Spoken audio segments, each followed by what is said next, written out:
पहले मैं रत्न को वंदन करता हूँ और दिवंगत धम्मचारी बोधि सागर जी जो उत्तर प्रदेश के हस्ताक्षर है, जिनके कारण आज यूपी में 50 के ऊपर धम्मचारिणी बन गए हैं और धम्ममित्र धम्म सहायक की कतार जारी है। ऐसे उन बोधि सागर जी को मैं श्रद्धांजलि अर्पित करता हूँ। और दिल्ली प्रयत्न बौद्ध महासंघ दिल्ली केंद्र आयोजक टीम का मैं बहुत बहुत अभिनंदन करता हूँ, धन्यवाद देता हूँ। और इस धम्म शिविर में संचालन कर रहे धम्मचारी बोधि सागर बहुत ही सुंदर आवाज में मिठास बोधि प्रकाश अभी मैं अभिनंदन करता हूँ, स्वागत करता हूँ और पुण्यंजन करता हूँ। और साथ साथ वो परिचय भी अच्छे से दिया है उन्होंने और होस्ट का भी कार्य संभाल रहे हैं। इस प्रकार वो जहाँ कमी वहाँ ये हाजिर होते हैं। ऐसे बोधि प्रकाश आपका भी मैं बहुत बहुत अभिनंदन करता हूँ। और आज का जो पूजा और दोनों ने धम्मचारी प्रज्ञा रश्मि और कमलाताई आप दोनों ने बहुत ही सुरीले आवाज में पूजा का नेतृत्व किया है और बहुत ही सुंदर वातावरण निर्माण किया है। और तत्पश्चात सीटिंग भी अर्थात ध्यान के लिए भी एक अच्छा वातावरण निर्माण किया है। आपका बहुत बहुत अभिनंदन करता हूँ, धन्यवाद देता हूँ। और उपस्थित मेरे सभी अनुभवी धम्मचारिणी धम्म बंधु धम्म भगिनी धम्म मित्र महिला पुरुष आप सबका इस शिविर में अभिनंदन करता हूँ, स्वागत करता हूँ और सबको मैत्रीपूर्ण जय भीम। सबको मैत्रीपूर्ण जय भीम। सबका अभिनंदन, स्वागत इस शिविर में। तो सबको जय भीम। तो जय भीम बोलोगे तो दिल खुल जाएगा। जय भीम बोलोगे तो दिल खुल जाएगा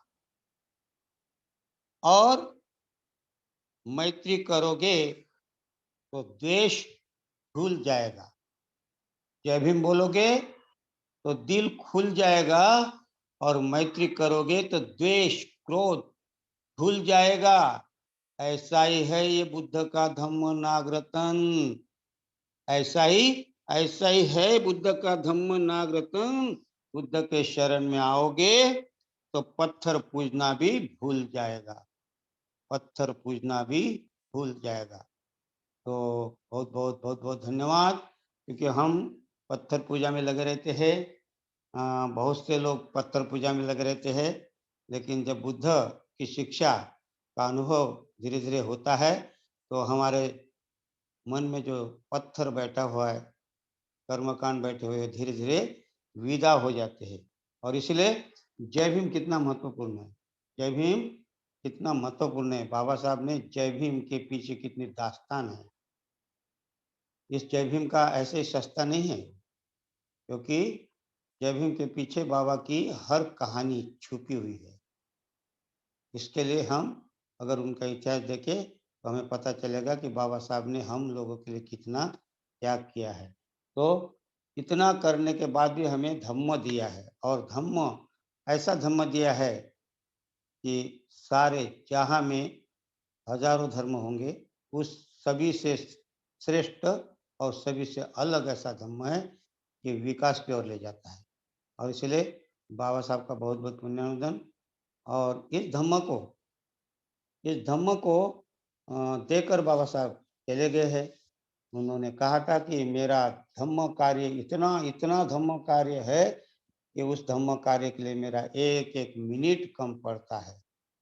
तो ऐसे बाबा साहब कहते थे कि मैं आपकी शंका कुशंकाएं छोटी मोटी किताबें लिखकर दूर करूंगा। और चले गए क्योंकि वो शंका दूर कर नहीं सके। और इसीलिए बहुत सारे लोगों को शंका निर्माण होती है। फिर भी बाबा साहब ने ऐसी कोई बात नहीं छोड़ी। उन्होंने कहा कि ये जो लोगों को मैं धम्म दे दे रहा हूँ, तो कल इसमें कुछ गड़बड़ भी हो सकती है, इसलिए उन्होंने एक-एक का नाम लेकर, इसकी पूजा मत करो, ऐसा ये मत करो, इस प्रकार की हमें प्रतिज्ञा के रूप में देकर चले गए, जिसको हम 22 प्रतिज्ञा में जो 8 प्रतिज्ञा देते हैं, तो वो क्या है? तो वो यही है कि अगर कल मैं नहीं रहूँ, तो इन लोग ये ना कहे कि बुद्ध धम्म की दीक्षा दी, बाकी इसको मत मानो, उसको मत मानो, ये तो नहीं कहा। इस प्रकार का बाबा साहब की दूरदृष्टि कितनी दूर थी, ये हमें इससे अंदाज़ा लग सकता है। तो बाबा साहब का बहुत-बहुत पुण्यवान, लेकिन बाबा साहब निकल गए। उसके बाद सही मायने से अगर इसको बौद्ध बनाना और 100% बौद्ध बनाना, और इसके लिए आगे-आगे पूज्य भंते अ, उर्गेन संघरक्षिता, बोधिसत्व भंते जी, आपने तो इतना अच्छा कार्य किया है कि सही मायने से बौद्ध किसको कहा जाता है। तो उन्होंने जो 2 बातें ज़्यादा महत्वपूर्ण रखी, जो बाबा साहब ने भी रखी, बुद्ध और उनके धम्म में आप पढ़े, कल बताया मैं, सद्धम्म माने क्या है उसमें, पहली बात ध्यान साधना को महत्व दिया और दूसरा आचरण अर्थात शरण गमन। ठीक यही 2 बातें भंते जी ने सबसे पहले अपने संघ में, जिसका बेस ध्यान साधना से शुरू किया, और शरण गमन।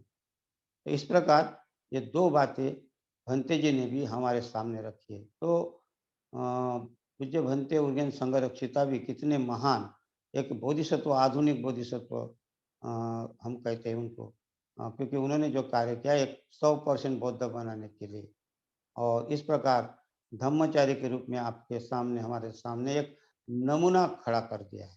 और आज सारे भारत में नहीं, तो सारे विश्व में, हाँ, सारे विश्व में धम्मचारी के रूप में हम देख रहे हैं। तो ये उनका बहुत-बहुत देन है। उसके बावजूद भी ऐसे बहुत से लोग हैं कि आज भी हम जो कर्मकांड में फँसे हुए हैं। और इसीलिए ये जो 7 विशुद्धियाँ आज ही नहीं थी, तो उस समय भी ऐसे ही लोग फँसे हुए थे।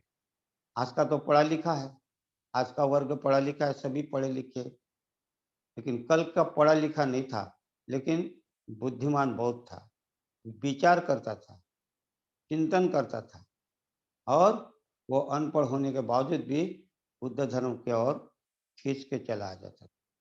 इसी प्रकार आज हम देखते हैं, वो स्थिति नहीं, आज पढ़ा लिखा है, हर आदमी अगर देखे तो पढ़ रहा है, लेकिन फिर भी पढ़ने के बाद भी जो कर्मकांड जिसको कहते हैं हम, जिसको हम अधर्म भी कह सकते हैं, तो उस समय भी था ना, आज भी है। तो इसीलिए ये कितनी महत्वपूर्ण बात है।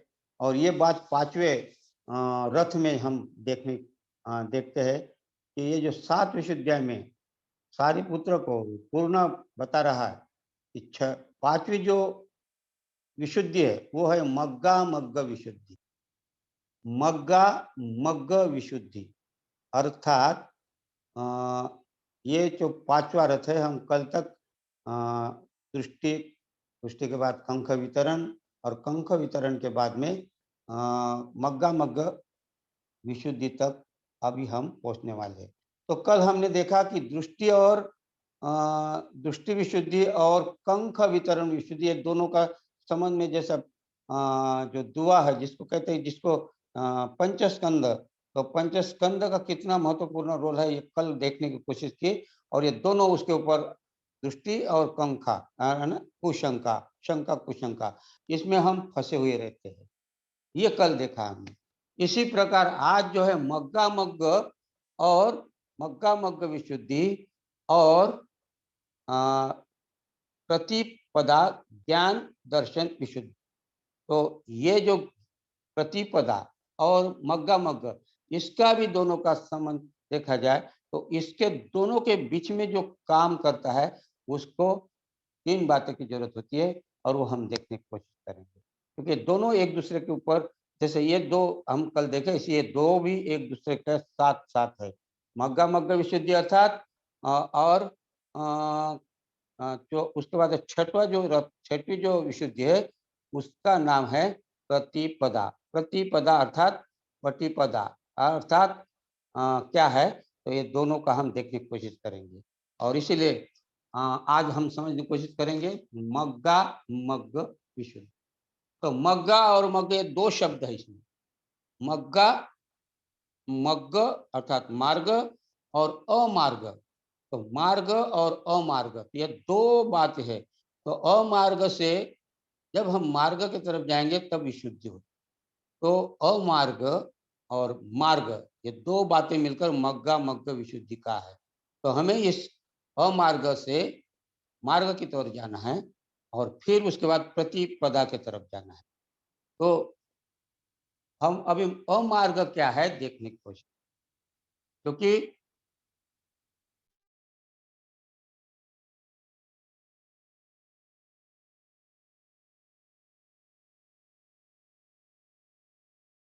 माइक खोलिए नागरत्न जी, माइक बंद हो गया है।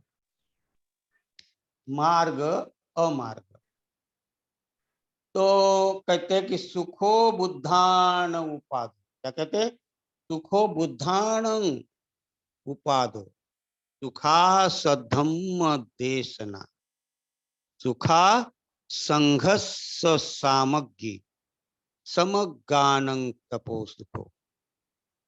बहुत सुंदर गाथा कही है बुद्धन। क्या कहते हैं? सुखो बुद्धानं उपादो, अर्थात यहाँ क्या कहा है? उपाद माने उत्पन्न होना, निर्माण होना। तो सुखो सुखदायक है, बुद्ध का जन्म होना सुखदायक। तो यहाँ क्या कहा है?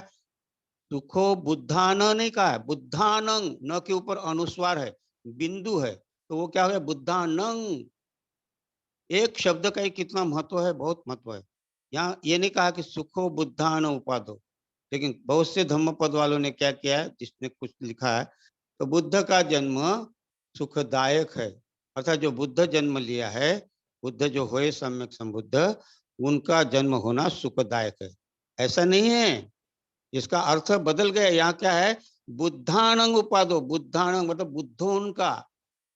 बुद्धों का जन्म होना सुखदायक है। और बुद्धों का मतलब आज जो हम बैठे हैं, हम जो बैठे हैं, तो आज हम बुद्ध है, लेकिन हमें पता नहीं कि हम बुद्ध है। लेकिन बुद्ध, अगर उसको हम विकसित करते हैं अपने अंदर का बुद्धत्व, तो हम बुद्ध बन सकते हैं। और ये बुद्ध का जन्म सुखदायक है। तो बुद्ध अपने बुद्ध के लिए नहीं कहते, बुद्धानंग अर्थात बुद्धों का होना ये सुखदायक है। तो एक ही बुद्ध नहीं, तो जितने भी अर्थ है वो बुद्ध है, जो भी निर्वाण को प्राप्त किए वो बुद्ध है। और ऐसे लोगों का जन्म होना सुखदायक है। ऐसा क्यों कहा? कि उस समय बहुत से भिक्षु भिक्षाटन करके आ गए और आपस में चर्चा कर रहे थे। तो कोई कहता है अरे उस गांव का रास्ता इतना इतना मार्ग खतरनाक है, इतना ओबड़ खाबड़ है, रास्ते में कांटे पड़े हैं, पत्थर पड़े हैं, खाई पड़ी है, क्या वो गांव, उधर कोई अच्छा रास्ता नहीं हो, अच्छा मार्ग नहीं। तो कोई कहता है अरे यार तू क्या, मेरे तू तो कुछ बात नहीं, मेरा तो इतना गंदा रास्ता है कि मैं पैर भी नहीं रख सकता, फिर भी मुझे जाना पड़ा, इतना ये मार्ग खतरनाक है। कोई खाई तो कोई पहाड़ी, तो कोई रास्ते में काटे, तो कोई पत्थर, इस प्रकार की बात कर रहे थे आपस में भी। और उस मार्ग में जाओ तो उस गांव में जाओ तो वहाँ गांव में भिक्षा भी नहीं मिली। कैसे लोग हैं वहाँ के, बड़े विचित्र लोग हैं, भिक्षा भी नहीं देते। ऐसे गांव में तो जाना नहीं चाहिए, क्या क्या किधर किधर जाना पड़ता है। तो कोई कहता है अरे यार मैं जिधर गया वो तो मार्ग बड़ा बड़ा अच्छा है, बहुत ही सरल मार्ग है, कोई पत्थर नहीं, कोई कांटे नहीं, कोई खाई नहीं, बहुत ही अच्छा, और वहाँ के लोग भी बहुत अच्छे हैं। तो कोई कहते तो बहुत अच्छे, मार्ग अच्छा है लेकिन लोग अच्छे नहीं वहाँ के। इस प्रकार के आपस में बात कर रहे थे और कहते थे कि इस मार्ग से नहीं जाना चाहिए, इस मार्ग में, इस गांव में नहीं जाना चाहिए, उस गांव में नहीं जाना चाहिए, इस प्रकार का। और बुद्ध पीछे से आकर कहते क्या बात चल रही है आपकी, क्या चर्चा चल रही? और फिर बुद्ध कहते कि तुम मार्ग की बात करते हो, ये मार्ग ठीक नहीं, ये मार्ग ठीक नहीं, वो मार्ग ठीक नहीं, इस प्रकार बातें कर रहे हैं। आपकी आवाज आवाज नहीं आ रही? आपकी आवाज कट रही है ना आवाज अभी कट रही है आपकी। अभी अभी आवाज क्लियर है Nagaratna ji, carry on carry on carry on. आवाज आ रही है? हाँ ठीक है अब। बताते जाएगा। तो फिर बुद्ध कहते हैं कि आप भिक्षु बन गए हो, आपने अपना घर बार छोड़कर आए हो, आप अपने सारे रिश्तेदारों को छोड़कर आए हो और आप यहाँ ऐसी बात कर रहे हो इसीलिए आए हो। ये मार्ग नहीं है, ये अमार्ग है। ये मार्ग नहीं अमार्ग है। और आप यहाँ वो मार्ग कौन सा कैसा है इसके लिए नहीं आए, तो आप अपने भीतर का मार्ग खोजने के लिए आए हो, भीतर का रास्ता खोजने के लिए आए हो। हाँ, आपका भीतर मार्ग है, उस भीतर के मार्ग को कब जागोगे, कब देखोगे। और इसीलिए बुद्ध कहते हैं कि सुखो बुद्धान उपादो, बुद्धानंग माने बुद्धों का जन्म। आपके भीतर जो बुद्ध है उसको उत्पन्न करो, उसको निर्माण करो, उसको विकसित करो। और इस प्रकार वो बुद्ध यहाँ कहते हैं। तो इसी प्रकार हमारा भी अभी जो है कि मार्ग क्या है अमार्ग क्या है, तो हम यहाँ बुद्ध कहते फिर आगे चलकर, क्योंकि हमने बहुत से ऐसे रास्ते ढूंढे हैं, क्योंकि हमारे पास में मार्ग अमार्ग पहले देखेंगे तो हमारे बहुत से ऐसे रास्ते हमने तय किए हैं कि किधर जाते हैं। तो इस बुद्ध कहते बहुवे शरणं यन्ति पब्बतानि वनानि च। क्या कहते हैं, हमारे सुख के लिए हमारे हमारे अंदर डर छुपा हुआ है, हमारे अंदर शॉर्टकट चाहते हम कि कहीं हाथ जोड़कर हमारा फायदा होना चाहिए, हमारा नुकसान नहीं होना चाहिए। तो ऐसे हमने हमारे भीतर का डर निकलना चाहिए, हमें लाभ होना चाहिए, हमें कोई दुश्मनी है तो दुश्मन हमसे मात ना करे, तो उसके ऊपर मात करने के लिए हमें कुछ रास्ता मिलना चाहिए। इसलिए हम क्या कहते हैं बहुत से ऐसे शरण स्थान पकड़े हुए हैं। तो क्या कहते बुद्ध यहाँ बहुवे शरणं यन्ति पब्बतानि वनानि च, ऐसे बहुत से शरण स्थान खोजे हैं। तो कैसे, किसी पहाड़ की पूजा करते हैं, तो किसी पत्थर की पूजा करते हैं, तो किसी जल की पूजा करते हैं, तो किसी जंगल की पूजा करते हैं, किसी चैत्य की पूजा करते हैं।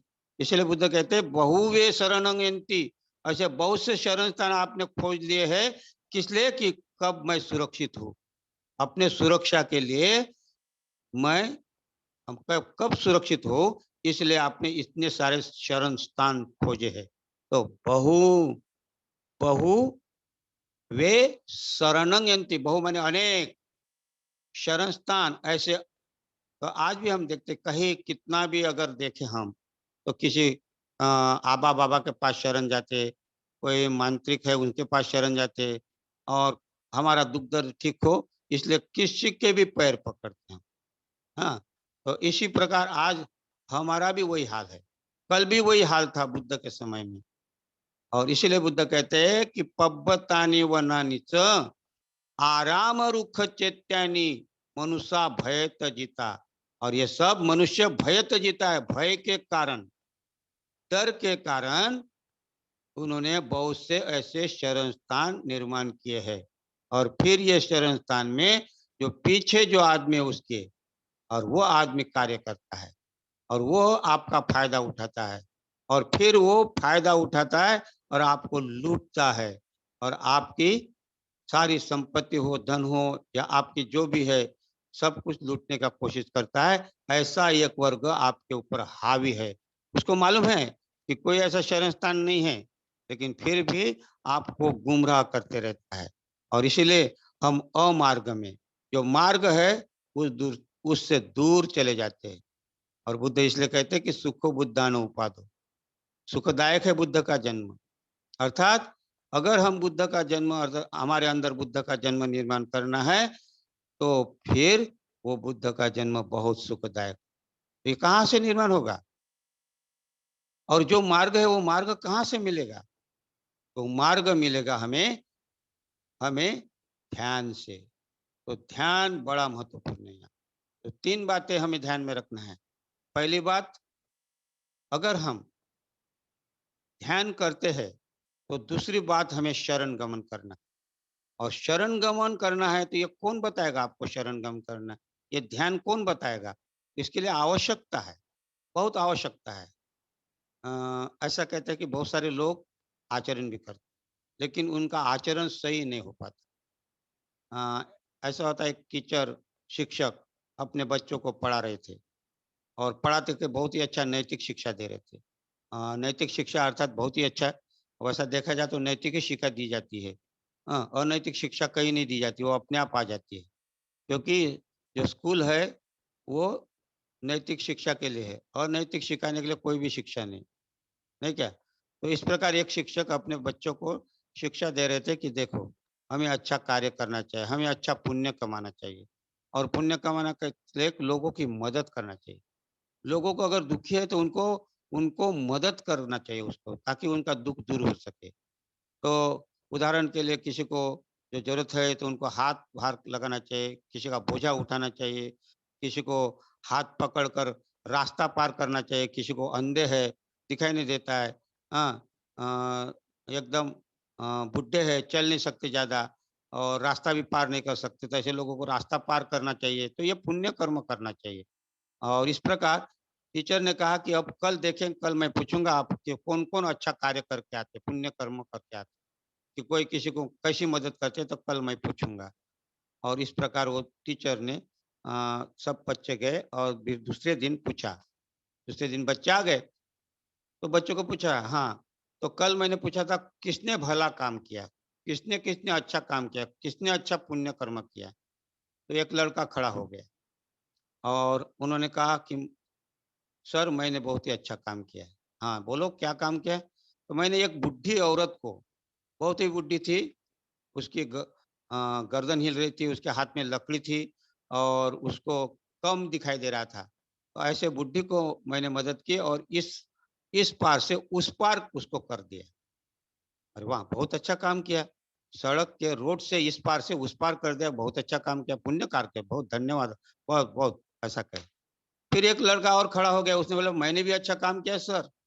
अरे आपने क्या किया? मैंने भी एक बुड्ढे को पार कर दिया है, इस रोड से, रोड से इस पार से उस पार कर दिया। बोले वाह! तुमने भी बहुत अच्छा काम किया, बहुत अच्छा। तीसरा लड़का उठा, वो भी बोलता है, मैंने भी अच्छा काम किया है सर, मैंने भी एक बुड्ढे को पार कर दिया है, इस रोड से उस पार कर दिया है। इसने बोले वाह! वो बहुत ही अच्छा काम किया। चौथा बोले, हमने भी उस बुड्ढे को पार कर दिया सर, बोले उस तरफ कर दिया। हमने ही उस पार कर दिया बुड्ढी को। हाँ सर, हम चारों ने पार कर दिया। चारों ने मतलब कौन? ये तीनों और मैं, चारों ने पार कर दिया। बोले चारों ने एक ही बुड्ढी को पार कर दिया? बोले उस तरफ से इस तरफ से उस तरफ ले गए। बोले हो, तो चारों ने एक ही की क्या जरूरत थी? एक ही आदमी, एक ही लड़का कर सकता था। नहीं सर, बोले वो बहुत खतरनाक थी और जाने की तैयारी नहीं थी। पहले लड़के ने पूछ उसको बोला तो नहीं नहीं नहीं जाऊंगे, उस पार नहीं जाना है। नो नहीं, बोले चल मैं पहुंचा देता हूँ। तो दूसरा बोले अरे नहीं मानती क्या, चलो। तो दूसरे ने पकड़ा तो भी हाथ पर हिला रही थी।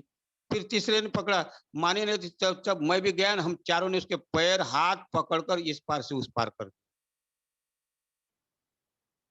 बोले ये क्या पुण्य हो गया? सर बोले आपने तो कहा कि पुण्य करना चाहिए, इस पार से उस पार करना चाहिए करके। वो जाने की तैयारी नहीं थी, इसलिए हमें जबरदस्ती से उसको पकड़कर, धर पकड़कर, चारों ने पकड़कर उसको उस पार कर दिया। क्योंकि आप पुण्य कर्म करने के लिए कहा ना, तो इसी प्रकार हमारा भी ऐसे ही है। हम भी कहीं न कहीं वो 4 लड़कों के समान की हमारी भी गिनती होती है क्या, ये हमें देखना चाहिए। तो इसीलिए ऐसा क्यों होता है? तो यहाँ कल्याण मित्रता की आवश्यकता। कल्याण मित्र अगर हो, तो आपको यहाँ रास्ता ठीक से बता सकता है। जैसे बहुत से बातें अगर देखेंगे हम, तो अधर्म क्या है? तो अधर्म जिसको हम कहते हैं कि हमें कुछ-कुछ बातें में इसकी आवश्यकता इसलिए है कि कोई कहते हैं कि हमारे पूर्वजों ने हमें बताया है, इसलिए हम ये मानते। कोई कहते हैं कि ऋषि मुनि द्वारा बताई हुई बात है, इसलिए हम मानते। कोई कहता है कि यो अ, शास्त्रों में लिखा है, वेद पुराण में लिखा है, इसलिए हम मानते। कोई कहते हैं हमारे जो उम, बहुत ही अच्छा जिसका धाक है और अच्छा शास्त्र ज्ञाता है और अच्छा पैसे वाला है, अमीर है, तो उसके प्रभाव भी रहता है, तो उसके प्रभाव से हम मानते। तो इस प्रकार हम कहीं न कहीं किसी के प्रभाव में आकर शास्त्रों की बात करके या ऋषि मुनि की बात करके या पूर्वजों ने कही या शास्त्रों में लिखा, इस प्रकार हम उसी के साथ में बोल लेते।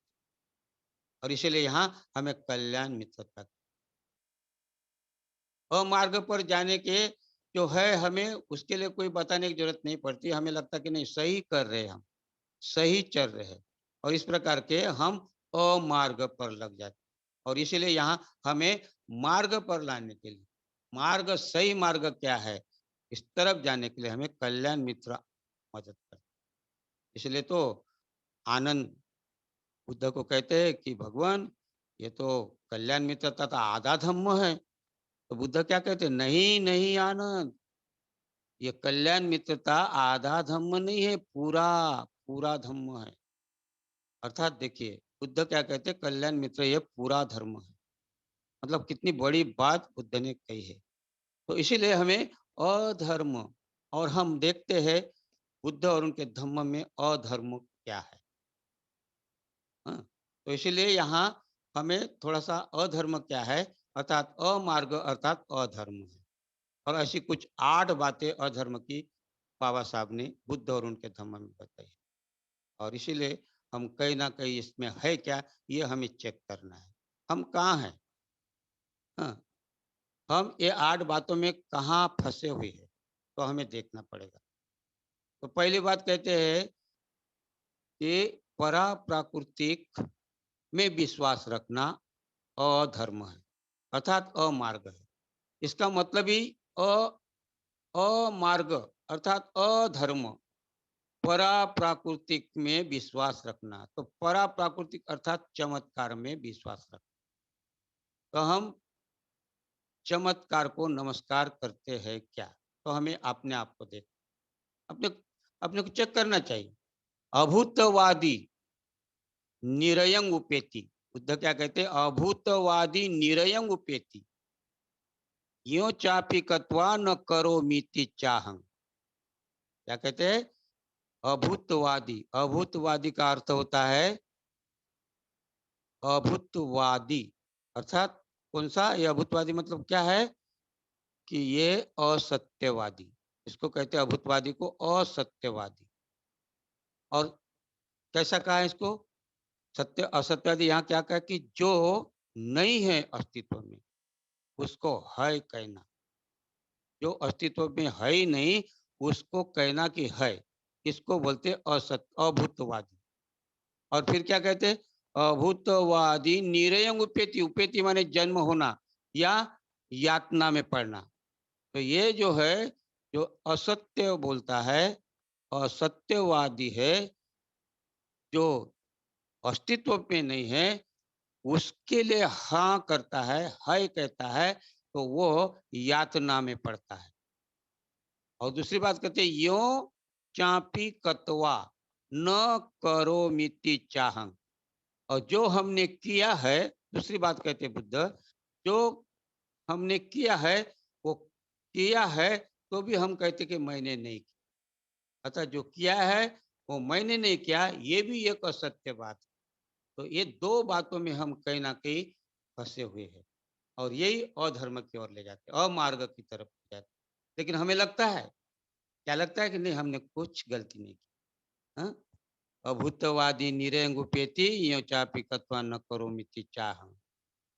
अर्थात अब यहाँ कौन सी बात कही बुद्ध ने, बुद्ध कितनी दूर की बात करते हैं। अभूतवादी मतलब असत्यवादी कैसे बात करते हैं, तो कहते जो अस्तित्व में है नहीं, अर्थात यहाँ कितनी बड़ी शिक्षा देते हैं बुद्ध यहाँ। हाँ? और फिर हम उसके पीछे पड़े हैं और उनको कहते कि नहीं है है, सदियों से कहते आ रहे ईश्वर है ईश्वर है ईश्वर है, और ईश्वर नहीं है। लेकिन जो ईश्वर नहीं है, अस्तित्व में नहीं है, और उसमें अभूतवादी अर्थात हम असत्य बोलकर उसको कहते कि ईश्वर है, और जो नहीं है उसको ईश्वर है कह के उसकी पूजा। और इसीलिए यहाँ पहली बात यह है कि चमत्कार को नमस्कार करना है ना, और दूसरी बात कही ईश्वर को मानना, और तीसरी बात कही ब्रह्म ने ये सर्व सृष्टि बना, ये जो सृष्टि करता है, ये संसार जिसने बनाया, तो किसने बनाया, इस ब्रह्म ने बनाया, ब्रह्मा ने बनाया। और बनाया है कि नहीं बनाया ये तो हम जानते हैं, बौद्धिस्ट लोगों को जानकारी है। लेकिन यहाँ इसके मानने वाले लोग हैं, ईश्वर ने ये सारा संसार बनाया। पहली बात क्या कहते हैं, कि चमत्कार को नमस्कार करना, अर्थात पराप्राकृतिक समझना। कैसा समझना? एक उदाहरण के लिए, जैसे कि पहले, अभी तो हम विज्ञान में जी रहे तो पता है, हमको पता है, लेकिन आज भी इसके ऊपर लोगों का विश्वास है। क्या विश्वास है? कि अगर मान लो रात को बरसात के दिन में बिजली चमकती है, तो बिजली कौन चमकाती है? वो ईश्वर चमकाता। किसने किया? ईश्वर ने। जो है नहीं ईश्वर, उसने चमकाई बिजली। हाँ, इस प्रकार की बीज है ना, हम क्या कहते हैं, वो जो लाइटनिंग होती है, तो वो हम कहाँ से होती है? वो ईश्वर लाता है। इस प्रकार की अभी तो सिद्ध हो गया, विज्ञान ने सिद्ध कर दिया कि दो बादल एक दूसरे को घर्षण होता है तो संघर्ष से चमक निर्माण होती है। ये हमें पता चला, लेकिन आज भी लोगों का विश्वास है, ये गलत है।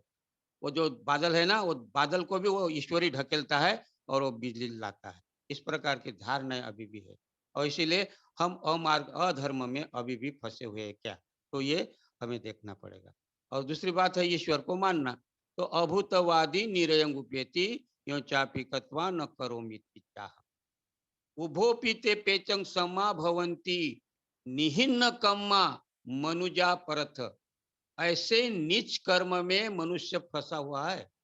आज भी क्या कहते बुद्ध? अरे हे मनुष्य, अभी भी तू इसमें फंसा हुआ है, बाहर निकल।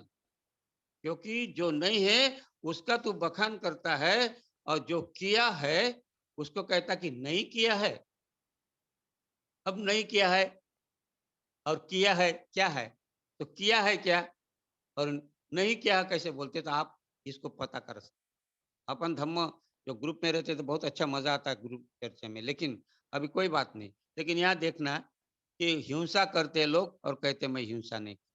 चोरी करते हैं, मैं कहता है चोरी नहीं की। व्यभिचार करते कहते हैं मैंने व्यभिचार नहीं किया। कोर्ट में जाकर गवाह देते कि नहीं मैंने ऐसा काम नहीं। आज जो जो हादसा हुआ था अपना वहाँ यूपी में, जो क्या एक लड़की का जो अपन सुने हैं बलात्कार, हाथरस या कुछ तो भी गाँव है। तो और देखो सभी छूट रहे उसमें, कोई किसी को पकड़ नहीं आ रहे। हाँ, नहीं किया, हमने नहीं किया। जो करके कहते हैं कि हमने नहीं किया। हाँ, अभी ये बात यही नहीं, तो सुप्रीम कोर्ट में भी जो बोलना चाहिए वो नहीं होता, जो होना चाहिए वो नहीं होता, जो नहीं होना चाहिए वो होता है। अगर जो सही बोला है उसको निकाल दिया, 4 जजेस को बाहर कर दिया। एक जज लोहित क्या कहते भी नाम था उनका, उनको तो खत्म ही कर दिया कि जो सही रहता है उसकी सही चलती नहीं। अर्थात जो नहीं किया है, जो नहीं है वह अस्तित्व में, उसकी बखान करना, और जो किया है वो नहीं किया करके अपनी गवाही देना। और इसीलिए यहाँ कहते हैं कि झूठ बोलते हैं और बोलते नहीं मैं झूठ नहीं बोला हूँ। मैं कहाँ झूठ बोल रहा हूँ, मैं सही बोल रहा हूँ। नशा पान करते नहीं, नहीं मैंने नशा कहाँ किया। इस प्रकार जो किया है उसका हम बखान करते कि नहीं किया है। और इस प्रकार बुद्ध कहते हैं कि ये चापी कत्वा न करो मिति चाहंग उभो पीते पेचंग समा भवंती। इस संसार में ये क्या चल रहा है? तो कहते हैं इस संसार में यही चल रहा है। हाँ, क्या चल रहा है? उभो पी, ये दोनों, उभो माने दो। जैसे हमें कोई दो बातों बताना का है, ये भी अच्छा है वो भी अच्छा है, दोनों बातें अच्छे करके बोलना, तो अपन दोनों कहते हैं, तो पाली में उसको उभो कहा गया। उभो माने दोनों, ये भी सही है और वो भी सही है, रात भी है दिन भी है, दोनों बातें हैं। इस प्रकार दो अगर बताना है कोई भी बात, तो उभो शब्द आता है। उभो पीते पेचंग समा भवंती। इस संसार में ये दोनों बातें कौन सी? जो अस्तित्व में नहीं उसका बखान करना है करके, और जो किया है वो नहीं किया करके कहना, ये दोनों बातें यातना के तरफ ले जाती। ये यातना लोक में ले जाती है, आपको पीड़ा देती है, दुख में ले जाती। लेकिन फिर भी हम उसकी बखान करते हैं और कहते हैं यो चापी कत्वा, अर्थात ये हम गवाही देते। कैसी गवाही देते? झूठी गवाही देते कि ऐसा नहीं हुआ, ऐसा नहीं हुआ। तो इसीलिए बुद्ध यहाँ कहते हैं अपने शिष्यों को कि अमार्ग ये है, ये अमार्ग है। कौन सा? अधर्म। इस कौन सा? ईश्वर को मानना, हाँ, आत्मा को मानना। आत्मा नहीं है इस शरीर में, अपन देखा, हम हमेशा अपन चर्चा करते उसमें तो शरीर में आत्मा नहीं, लेकिन उसका बखान करते कि आत्मा है, आत्मा है। और हमारे भी अनायास हमारे मुंह से भी निकल जाता है, जब कोई हमारे घर में कोई कार्य होता है तो आत्मा की शांति के लिए कार्य करते, आत्मा आत्मा आता है। तो इसीलिए हम कितना इसमें फंसे हुए हैं यह हमें पता नहीं चलता है। तो इसीलिए यहाँ कल्याण मित्रता की आवश्यकता। ब्रह्म, ब्रह्म अर्थात ये सारा संसार ब्रह्मा ने बनाया। वो कहता है कि ब्रह्मा ने आपके माथे पे लिख कर रखा है, आपके माथे में लिख के रखा है, तो आप कुछ नहीं करते। वो आप आने के बाद आपको आना ही है और आपको भोगना ही है। आपका विकास वो ब्रह्मा के हाथ में है। अगर आप बोलते हैं तो ब्रह्मा बुलाता है, लिखा है आपके माथे में, तो आप कुछ भी नहीं करते। तो इस प्रकार ये जो बातें है ये क्या है, अस्तित्व में नहीं है तो भी हम उसका गवाही देते कि उससे बने। फिर उसके बाद में क्या कहते हैं, आत्मा को क्या कहते हैं, पहला कि पहली बात क्या ही है कि परा प्रकृति धर्म को मानना ये अधर्म है। दूसरी बात कहते हैं ईश्वर को मानना ये अधर्म है। तीसरी बात कहते हैं ब्रह्म इसने सब सृष्टि बनाई, हाँ उसने जो कहा वो मानना धर्म अधर्म है। और चौथी बात कहते हैं कि आत्मा को मानना अधर्म है। और पांचवी बात कहते हैं कि यज्ञ होम हवन करना और उसमें बलि देना यह अधर्म, और ये भी चली आ रही। आज भी अब देखते हैं कि बुद्ध के समय में बुद्ध ने इसके ऊपर बहुत कड़ा वार किया था, प्रहार किया था, और उसमें तब से होम करना बंद हो गया था। लेकिन फिर कालांतर में और भी हावी हो गया दूसरा धर्म, दूसरी एक जो परंपरा, और उसने फिर से ये बलि प्रथा चालू।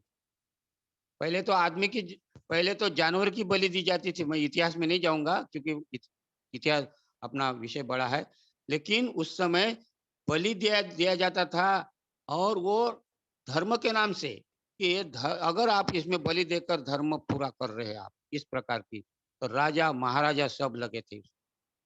बुद्ध और उनके धम्म में अगर आप पढ़ेंगे तो आपको पता चलेगा, क्या पता चलेगा कि वो कूटदंत सूक्त है उसमें, फिर एक उदाई सूक्त है, और फिर एक उज्जय सूक्त है। तीन लोगों की बातें यहाँ, तीन ब्राह्मणों की ये बातें इसमें आई है। तो सविस्तर बात कूटदंत सूक्त की आई है। तो किस प्रकार बुद्ध उनको इस होम हवन के बचाते हैं, इस प्रकार आप जरूर पढ़िए, उसमें आपको पता चलेगा।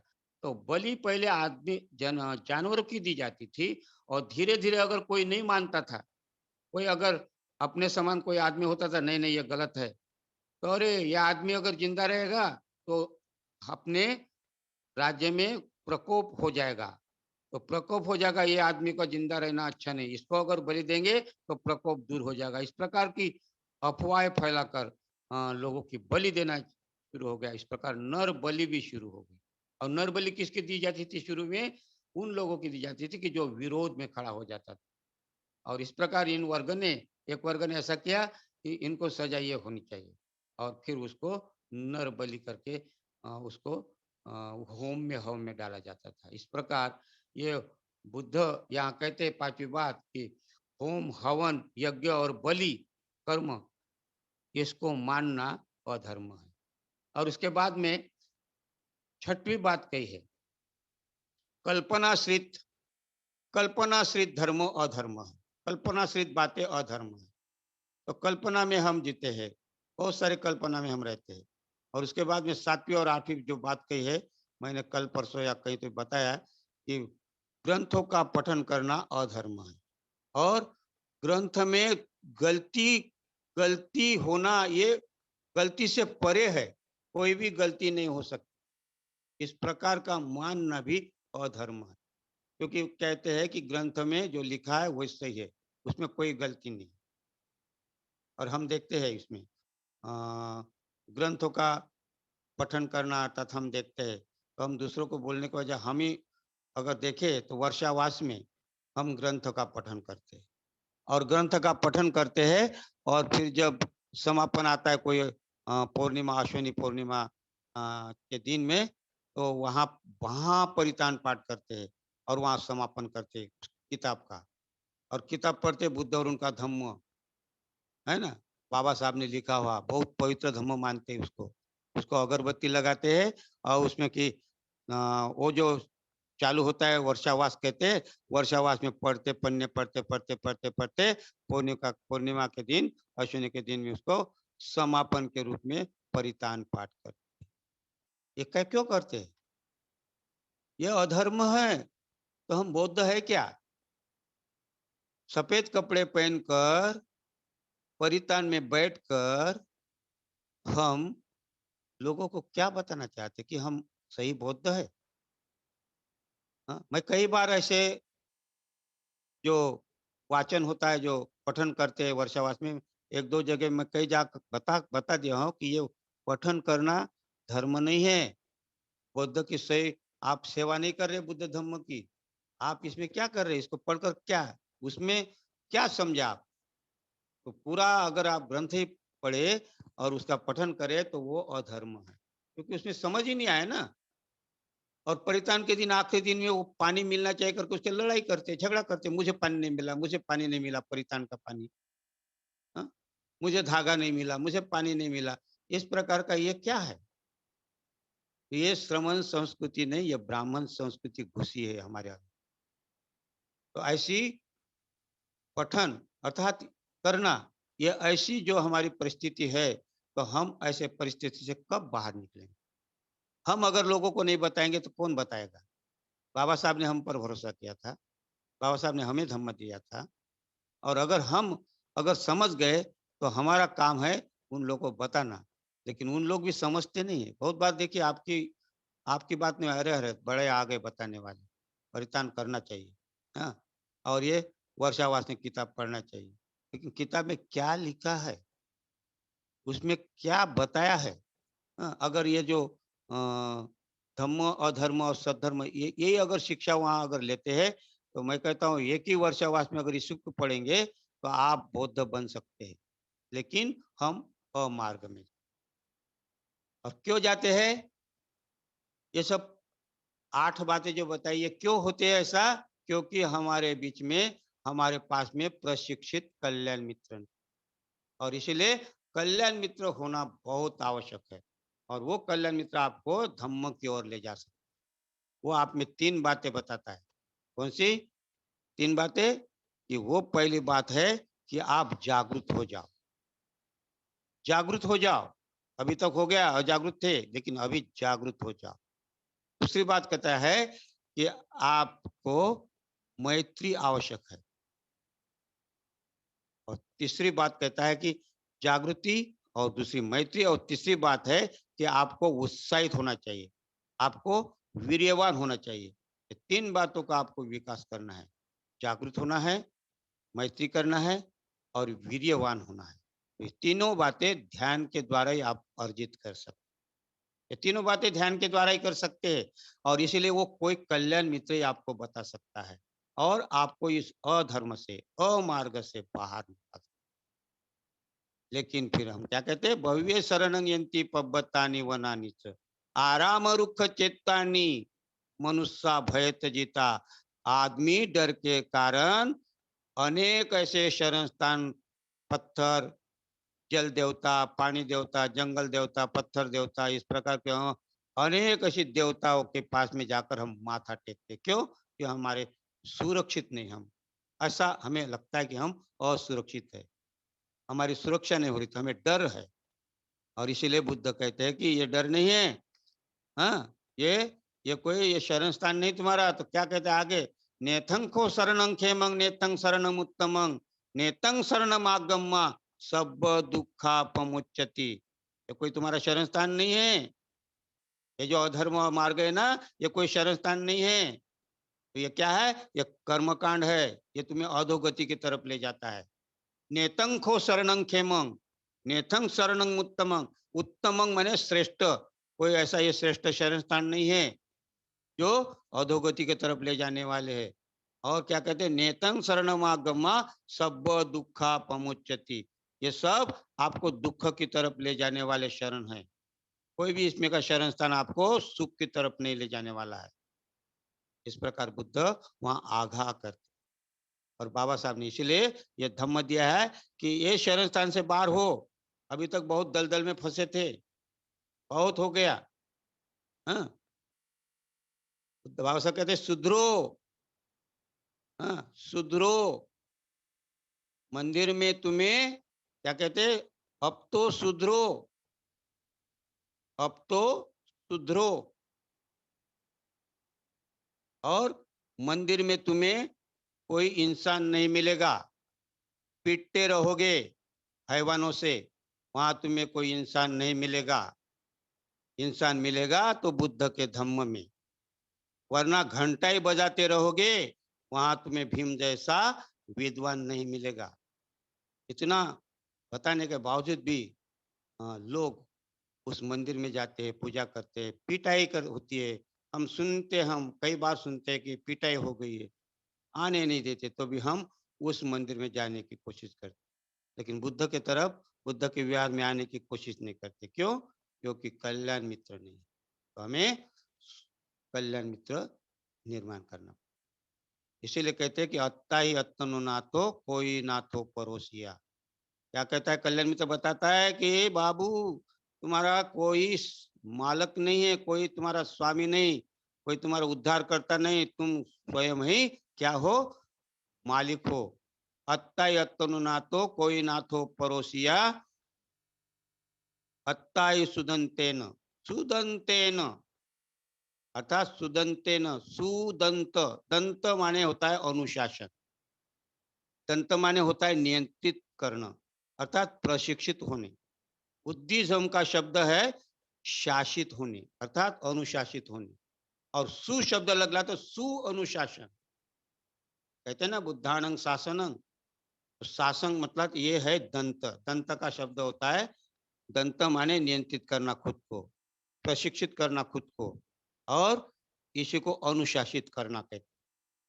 और इसीलिए सुदंत, सुदंत माने सुदंतेन नाथं लभ्यति दुर्लभं, ऐसे नाथ दुर्लभ होते, मिलना मुश्किल होते हैं, और इसीलिए ऐसे नाथ मिलना मुश्किल होते हैं। ऐसा कल्याण मित्र आपको बताता है। क्यों? कि आपके अंदर का जो छुपा दिया है उसको उजागर करो, उसको विकसित करो, और फिर ये अधर्म के बाद में आप ऊपर आ जाते हैं। और फिर यहाँ मार्ग माने क्या, तो आपको बताते हैं फिर धम्म मार्ग। मार्ग, अमार्ग, जब अमार्ग से आपको कोई कल्याण मित्र आता है, आपका ब्रेन वॉश करता है। जैसे ये कल्याण मित्र आए बाबा साहब, और उन्होंने हमें 8 प्रतिज्ञा जो पहली दी, उससे हमारा ब्रेन वॉश कर दिया। और वो ब्रेन वॉश करने के लिए 8 प्रतिज्ञा दी। जब भी आपका ब्रेन वॉश होता है तो आप धन्यवाद देते बाबा साहब को, वाह बाबा, आपने आकर क्या कमाल कर दिया। हाँ बाबा, तूने क्या कमाल कर दिया, अरे हम गए बीते थे, आज माला माल कर दिया। हाँ, फिर आप याद करते बाबा साहब को जब आपका ब्रेन वॉश होता है। एक एक का नाम लेकर 8 जो प्रतिज्ञा है, इसमें एक एक का नाम, ये अधर्म है, अमार्ग है, और इसकी जानकारी देता है आपको कल्याण मित्र। देख, तेरा जीवन इसमें था, और अभी भी है, और अब इधर का जीवन देख। उधर की जो प्रतिज्ञा है, मनुष्य समान है, मनुष्य स्थापित, समता स्थापित करने की मैं प्रतिज्ञा करता हूँ। फिर इस प्रकार का जो उधर से 9 से लेकर जो प्रतिज्ञा है 17 तक, यह आपका धम्म मार्ग है। 9 से लेकर 17 प्रतिज्ञा तक ये क्या है? धम्म मार्ग है। क्योंकि यहाँ 9वीं प्रतिज्ञा, 10वीं प्रतिज्ञा समता बता रही है, समता स्थापित करने की बात है। और फिर 11वीं और 12वीं प्रतिज्ञा आर्य अष्टांगिक मार्ग और 10 पारामिता बताती। फिर 13, 14, 15, 16 पंचशील बताती, अर्थात धम्म, धम्म मार्ग ये है। और इसीलिए अमार्ग की जो बात हमें समझ में आई ध्यान के द्वारा, ध्यान करते करते, तो धम्म मार्ग की तरफ हम प्रवेश करते हैं। और इसलिए यहाँ कहते हैं मग्गा मग्ग विशुद्धि। यहाँ आपका अमार्ग जब आपको समझ में आ जाता, अधर्म जब आपको समझ में आ जाता है, तब आप क्या करते हैं? मार्ग की तरफ आते हैं, और कहते हैं कि कल्याण मित्र धन्य हो आप, मुझे आप अच्छे बता रहे हैं, तो आप मार्ग बताइए, धम्म मार्ग बताए। और फिर यहाँ से वो कल्याण मित्र आपको धम्म मार्ग बताता है। क्योंकि अभी आपका ब्रेन वॉश कर दिया, आपका ब्रेन जो है वो वॉश कर दिया, क्या कि मैं ब्रह्म विष्णु, मैं इसको नहीं मानूंगा, राम कृष्ण इसको नहीं मानूंगा, गौरी गणेश और जितनी भी हिंदू धर्म की देवी देवता है इसको नहीं मानूंगा, मैं श्राद्ध पक्ष पिंड दान नहीं करूंगा। हाँ, मैं विष्णु ने अवतार लिया इस पर मेरा विश्वास नहीं, और बुद्ध ये विष्णु का अवतार है, ये झूठा जलील करने के लिए गया, झूठा प्रचार प्रसार है जिसको मैं नहीं मानता। और मैं कोई भी क्रियाक्रम ब्राह्मणों के हाथ से नहीं करूंगा, ना करवाऊंगा, और बौद्ध धर्म के विसंगत कोई भी कार्य नहीं करूंगा। और बौद्ध धर्म के विसंगत अर्थात विरोध में कोई भी कार्य नहीं करूंगा, तो फिर क्या करूंगा? तो फिर यहाँ से धम्म मार्ग शुरू होता है। और फिर यहाँ धम्म मार्ग मैंने क्या कहते हैं, तो आप देखना, स्वाखातो भगवता धम्मो, स्वाखातो भगवता धम्मो, संदिट्टिको अकालिको, ये ही पश्चिको ओपनायिको, पच्चतंग वेदितव्यो विहुयति। क्या होता है स्वाखातो अर्थात क्या? तो स्वाखातो अर्थात सुआख्यान, सुव्याख्या, सुव्याख्या सुपरिभाषा की गया ऐसा धम्म, सुंदर ऐसी उपदेश दिया हुआ, सुंदर ऐसा उपदेश दिया हुआ ऐसा धम्म मार्ग। क्या स्वाखातो, हम कहते हैं ना व्याख्यान, और व्याख्यान शब्द या सुखा यहाँ से निकला है, सुंदर प्रकार से समझाया हुआ, स्वाखातो। अब स्वाखातो में सुंदर कैसा समझाए, कैसा समझाए आप देखिए, तो बड़े उपाय कौशल्य से समझाते बुद्ध धम्म को, बड़े उपाय कौशल्य से समझाते हैं। तो बुद्ध क्या कहते हैं कि आप भी ऐसा समझाओ लोगों को। बुद्ध कहते हैं कि उपाय कौशल्य, बुद्ध ने उपाय कौशल्य से धम्म बताया, बुद्ध ने प्रवचन नहीं किया, प्रवचन हम करते हैं, बुद्ध के जो वचनों को हम बताते उसको प्रवचन कहा गया।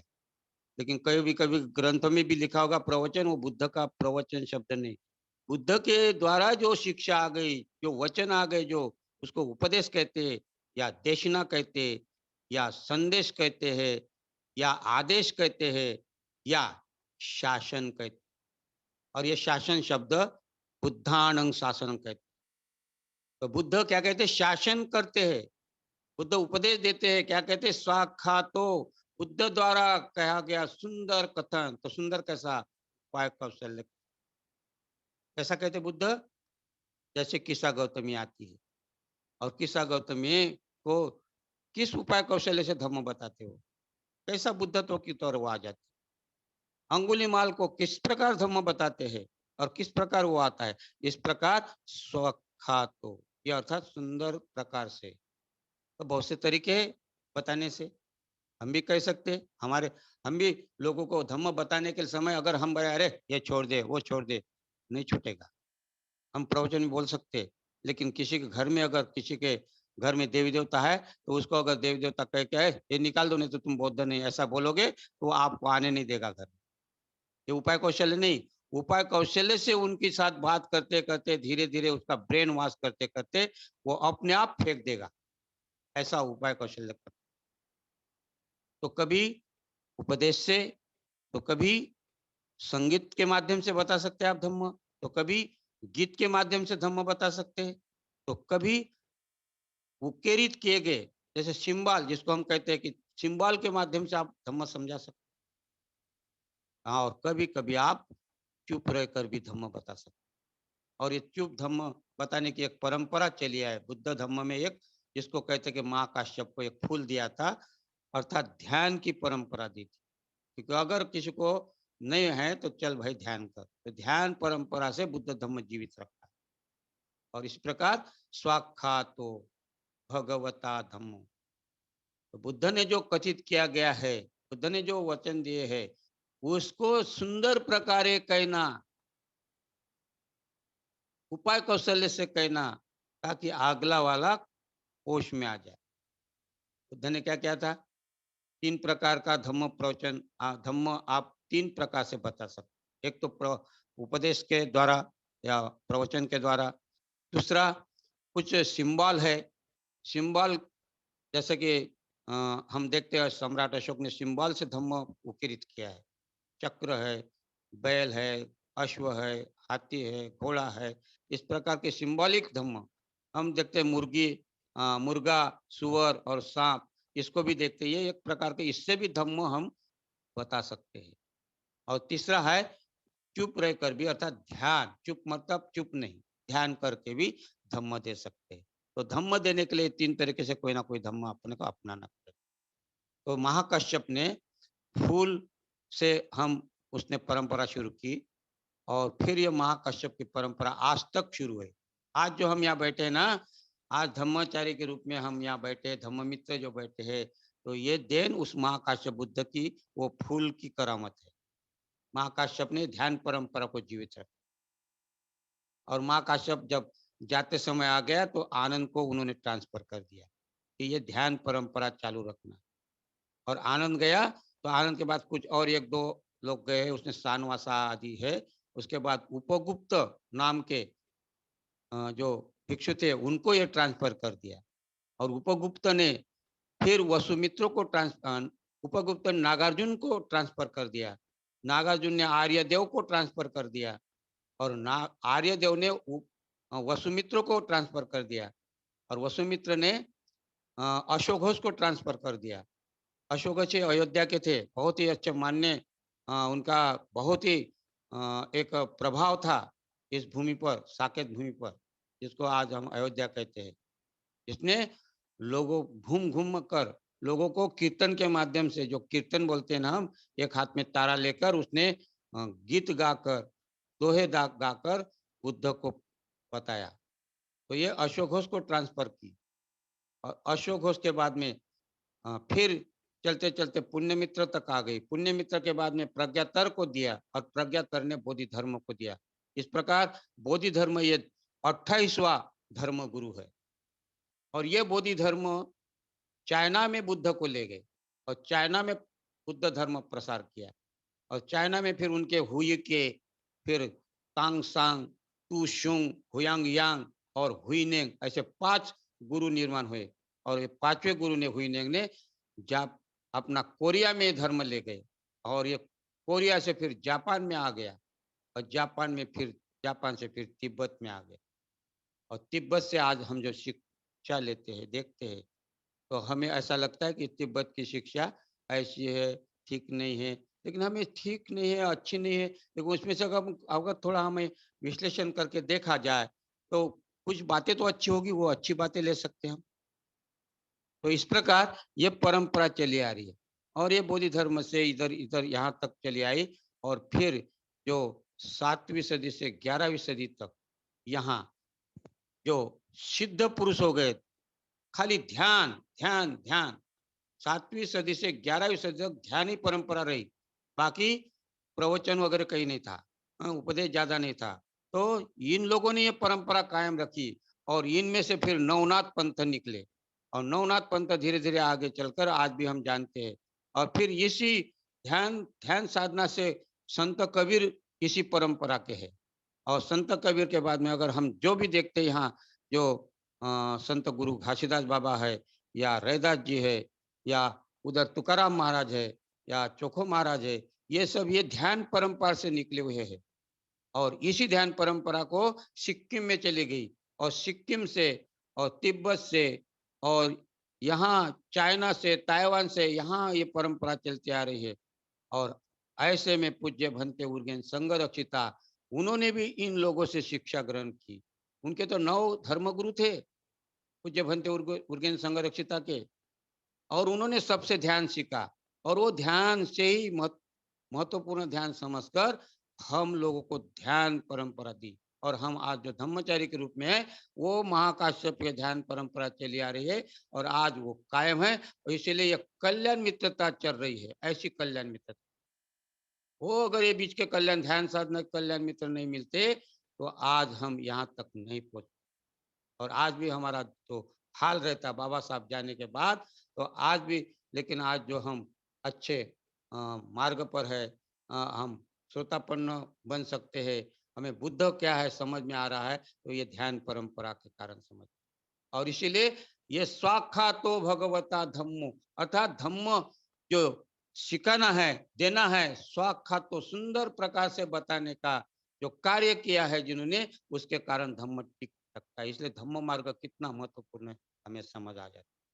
फिर कहते साक्षातो भगवता धम्मो संदिठिको। संदिठिको अर्थात यहाँ दृष्टि देने वाला है, कालांतर में नहीं, यहाँ दृष्टि देने वाला है, कहीं बाहर नहीं। हाँ, आपको यहाँ ही आप अगर आचरण करते हैं तो आपको अभी दृष्टि देने वाला कोई संदिठिको। और अकालिको माने चिरकालिक है। चिरकालिक अर्थात अनंत अनंत मैं मर जाऊंगा, आप मर जाएंगे, लेकिन ये जो है धम्म अनंत अनंत रहेगा, अकालिक है, कभी ये मिटने वाला नहीं है। यही पक्ष को आओ और याद देखो, अर्थात यहाँ साक्षात्कार करो, कालांतर में नहीं। संदिटी को और यही पक्ष को, ये दोनों बातें बड़ी महत्वपूर्ण है। अगर आप शिविर में जाते हैं तो आपको वहीं दृष्टि मिल जाती है। आप अगर धम्म वर्ग में जाते हैं तो आपकी आंख खुल जाती है। यही आंख देने वाला, यही अनुभव देने वाला, ये बाहर नहीं है।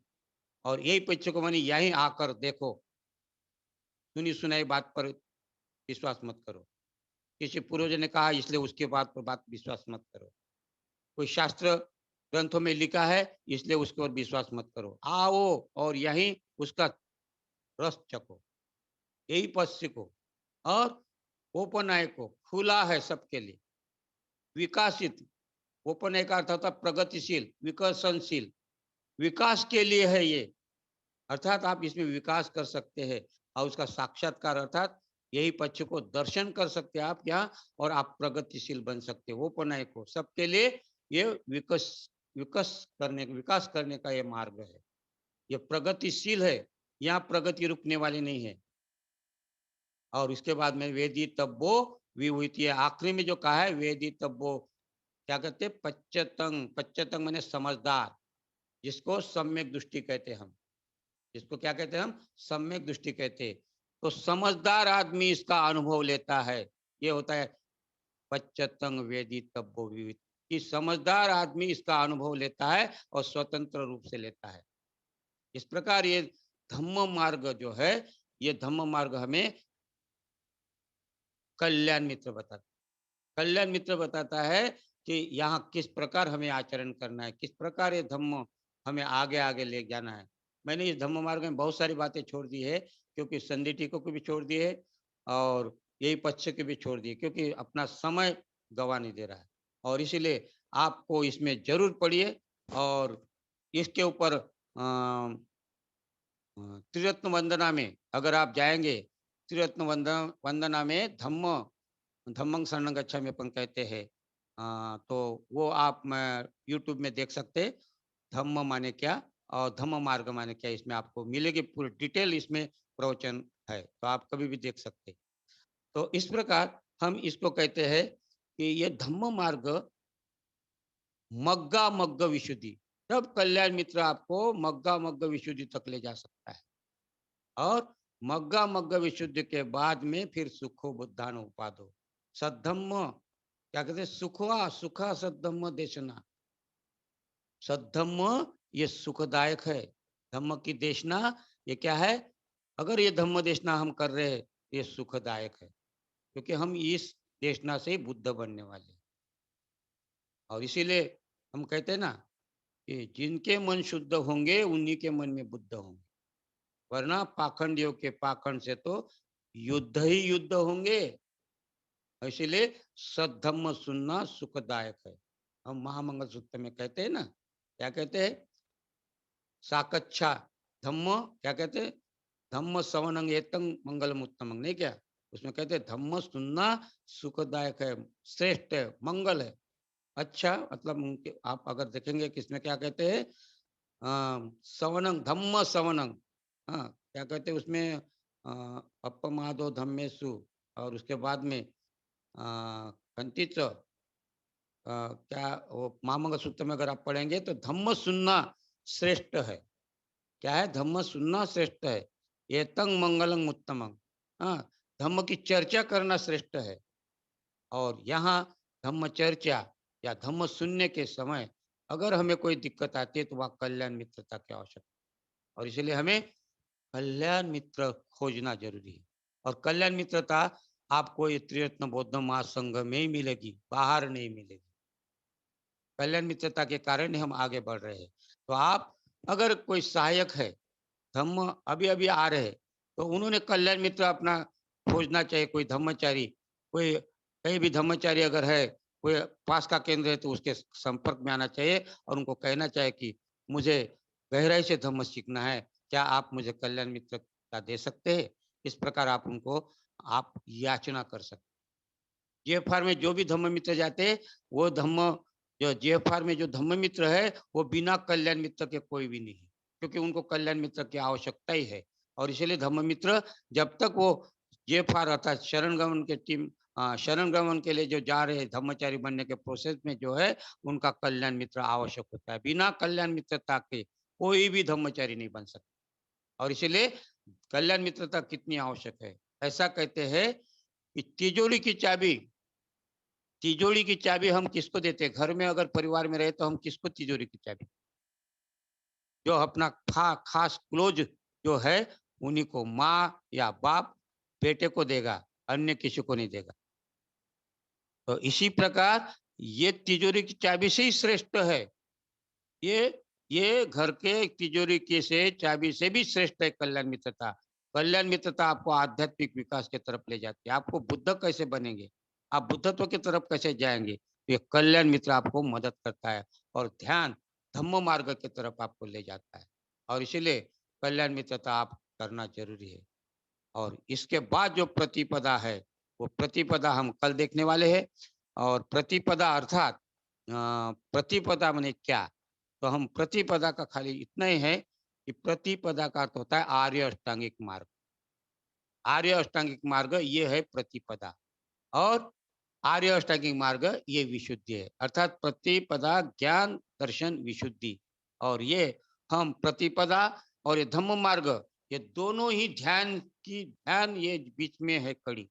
और ये ध्यान ये दोनों को जोड़ती है और प्रतिपदा के तरफ हम जाते हैं और प्रतिपदा से फिर ज्ञान दर्शन विशुद्धि होती है। इस प्रकार हम कल प्रतिपदा और ज्ञान दर्शन क्या है इसको देखने की कोशिश करेंगे। तो आज हम इतने ही समझे कि कल्याण मित्रता बहुत महत्वपूर्ण है, क्योंकि बाबा साहब ने ये धम्म दिया है, वो बाबा साहब हमारे कल्याण मित्र थे। अगर बाबा साहब नहीं होते तो हम यहाँ तक नहीं पहुंच पाते। इसलिए कहते हैं कि हमारे कौम में बढ़ चढ़कर न कोई अफसर होते, हमारी कौम में बढ़ चढ़कर न कोई अफसर होते, न कोई डॉक्टर बनता, न कोई प्रोफेसर होते। कसम तथागत कि हम कभी के मर गए होते अगर भारत में पैदा अम्बेडकर ना होते। इसलिए बाबा साहब महत्वपूर्ण है। बाबा साहब ने अपनी 4-4 संतानें गंवाई। बाबा साहब ने अपने पत्नी को गंवाया। बाबा साहब ने अपने लिए कुछ नहीं रखा। इसलिए बाबा साहब का अगर जीवन देखेंगे हम, तो एक उलझा हुआ, एक संकटमय जीवन में जीते-जीते बाबा साहब ने यहाँ मंजिल तक हमें ला दिया। और अगर हम उनका इतना आदर सत्कार करना है, अगर हम उनकी प्रतिज्ञा नहीं देखेंगे, प्रतिज्ञा में धम्म है, प्रतिज्ञा में अधर्म है, तो अधर्म से कैसे बाहर निकलना है और धर्म की तरफ कैसा पदार्पण करना है, ये हमें प्रतिज्ञा अगर हम अपने पास में रखते हैं, तो निश्चित ही हम बाबा साहब का कुछ ना कुछ बाबा साहब के अपनी कम से कम उनका आहसान जो है उसकी तरफ हम उनको देख रहे ये समझ सकते हैं। तो बहुत बहुत धन्यवाद, आपने सुना और आपके अंतर्मन को मैं प्रणाम करता हूँ। और यहाँ मग्गा मग्गा विशुद्धि में जाने के लिए हमें कल्याण मित्र की आवश्यकता है। यही आप एक कल्याण मित्र कितना महत्वपूर्ण है ये बताने की कोशिश